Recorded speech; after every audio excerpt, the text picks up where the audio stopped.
So the seller said she will throw in the tractor if you pay full price. So as in all 1.6 million? Yes, all 1.6 million. So what do you want to do? I muted it. We have no idea what we're doing.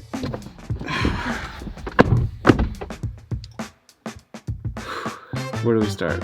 There's a lot. March 2021. We just finished the Ultimate RV Show National Tour with Camping World. The winner is Karen McElroy. Whoa! So much fun. We also had just finished giving away our first RV with Camping World. Shout out to Noelle and her sisters for finding that. Guys, they found it within like, what, 2 hours That or was something insane. like that? Making us look bad. Look at what we found. We found it! We are giving away another one, by the way. So if you're not following us on our socials, especially if you're not subscribed here, make sure you're doing that because you got to be subscribed to win it. We're giving more details soon, but we're legit giving away a brand new Class C motorhome. Huge. So anyway, there we were, just sitting in our RV. We just finished this tour. We're like, Life is great. yeah, we're on a high note. And it was one of those times when you have a conversation and it's just limitless. You talk about all the crazy ideas of things you want to do. Your dreams and goals and ambitions. We call that the what if type of conversation, where you just say, what if we did? If you don't have those conversations, I highly encourage it. One of those big what ifs was, what if we bought an RV park? What if we just bought an RV park? And then we started envisioning it.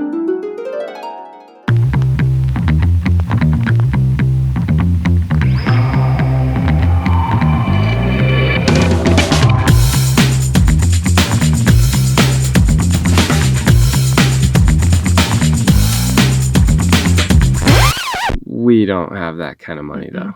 Not even close. No. There's a lot of reasons why we should not or could not get an RV park. And we talked about those. But then there's also a lot of reasons why we should do it. More reasons. And you know what? We've been to all 50 states. We've been to countless RV parks and campgrounds, like hundreds of them. We're pretty good at this RV thing.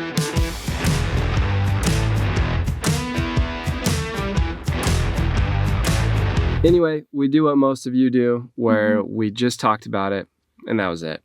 The Didn't act conversation on it. ended. Yeah. Did nothing. But then, weeks later, a friend sends us this link to an RV park for sale and calls us and tells us that we should buy it. And we had not even talked about this. We immediately wrote off his suggestion. In fact, we laughed it off because it was listed for $1.6 million. It's a lot of freaking money. Yeah. We don't even know what that means. But then our good friend said something that really stuck with us. Instead of thinking you wish you could, start thinking, how can you? Because so many times in our life we write off that, oh, I can't do it. And we don't even get to the how. But if you just lie to yourself and say, I can do that. It's already done. Yes. Now how am I going to do it? And so we got thinking. Like, here's the thing. We don't have $1.6 million. We found out earlier we couldn't even qualify to buy a home. If I got a job at a fast food restaurant, I could qualify for more easier than being self-employed. But here's something that we learned. We would be buying a business. When you're buying a business, it's income generating. You don't have to pay off the loan. You just have to get it first. And then if it's a business, the business can pay Then it you off. just be reckless for the rest of the time. Just kidding. That night, it was on my mind like crazy. It never left again. Yeah. So I realized, okay, I'm getting into this paralysis mode where I'm thinking about it too much and not acting. I just need to do something. So I called the RV park. I had no plan. I just called. It's March. And she's like, the park is not open yet. and I'm like, oh, right, because there's like snow there. And she's like, It was open up at April. and she starts asking me all these questions. And I didn't know what to do. And I felt like I was lying and like, oh no, she's going to know I want to buy this. I don't know what to say. So I just hung up. Yeah. Classy move. After the phone call, we get ready for bed, and I'm just still staring at this listing, sitting on the couch thinking about it. And I decide, okay, I don't know what I'm doing. We don't know what we're doing. I'm just going to take one more step into the dark and filled out that little form on realtor.com and went to bed. The next morning, we got a phone call. Hey, Bryce, this is Jennifer. I just saw that you filled out a form. Yeah. So we decided to go for it. Yeah! Then we have No idea what we're doing. So Nellie and the girls fly to her family. They get on a plane, they fly to be with their family. Like, see you later. And I just drive northwest to this RV park. We don't know how long I'm gonna be there. We don't know anything about this process. I'm just gonna go check it out. So I get there, and here's what happened. I am walking on what could potentially be our property behind me. There's 6 extra acres. There's 3 acres here that are developed. We might put an offer in tomorrow. I don't know. It's crazy. I don't have any money. Now this is a really cool campground. There was a lot of pull-through sites. There's a few small sites. There was these small cabins. There was this big cabin that's like a cabin store office building that we would live in. So we would have to like try to qualify for a house because we already had one. And it had this ancient pink hot tub in the master bedroom. Are you kidding me? So classy. Carpet all over the tub on the outside. So good. From the 70s. Loved it. Original. But in all reality, loved the potential of this RV campground. So as we're wrapping up, the selling agent tells me the ways that she's going to accept payment through all cash offer, conventional loan, or seller financing. And then she turns to me and says, So, how are you gonna like this? I have no idea. So I mutter something like, I haven't decided yet, but I'll let you know. You need a lot of money about it. And here we are again, trying to figure out what next baby step to do. And we cannot emphasize enough, we had no idea what to do. It was weird. Things were starting to just kind of happen. Just started rolling. For us, we had no idea how to even get a loan. Oh my goodness. I have no idea what I'm doing. Somehow I need to get approved for a $1.6 million loan. I start texting, DMing, connecting with people online that are within real estate. And I'm just like, no idea what to do, but here's this thing. Any ideas? And one guy that we connected with, he connected me with a broker that works with entrepreneurs or self-employed people. So we talked to him, told him our situation, and he said, you know what? I think there's a way we can get this, but you're probably gonna need a cosigner. We didn't know what to do for that. Who wants to co-sign for a $1.6 million loan? Anybody? We do YouTube. Long story short, we were having a conversation with my mom and she started talking about how we need to have specific prayers. And so Nellie and I are praying for specific things and we pray for a cosigner. Fast forward a few days and a friend called me to ask me about some social media stuff for a thing he was doing. And then he just said, hey, what are you up to? And I told him about this RV park. Right then he says, hey, do you need a cosigner? We'll cosign.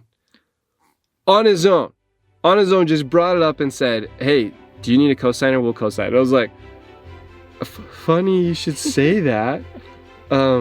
I was just praying for this. It was awesome. And then from that, then we had family members that said they would co-sign with us and we're like, okay, it's possible. So we go back to the broker and we're like, it's possible. We got a co-signer. He does the things he needs to do and he says, okay, perfect, let's do this. And he sends us a pre-qualification letter.